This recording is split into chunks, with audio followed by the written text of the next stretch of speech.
Друзья, всем привет! Вы на канале Сладкий Мастер. Готовлю живой и очень полезный кето-йогурт на кокосовом молоке, без использования духовки и мультиварки. Польза кисломолочного продукта очевидна, так как по данному рецепту я использую сухую пробиозакваску, имеющих целых 10 штаммов бактерий. Для приготовления йогурта я использую готовую бактериальную закваску Vivo. В кокосовое молоко комнатной температуры всыпаю всю закваску. Тщательно перемешиваю ингредиенты, чтобы заразить кокосовое молоко штаммами бифида и лактобактерий.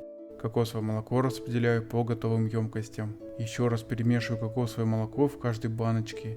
Выставляю баночки на теплую батарею и оставляю готовиться в течение 10 часов. Спустя 10 часов убираю баночки без крышек в холодильник для охлаждения. Домашний кето-йогурт на кокосовом молоке получился очень вкусный, с приятным ароматом кокосового ореха. Это очень полезный продукт, который идеально подойдет в качестве полезного завтрака или легкого ужина. При желании можно добавить фрукты или ягоды. Спасибо, мои дорогие, за подписку, лайки и комментарии, тем самым продвигаете канал.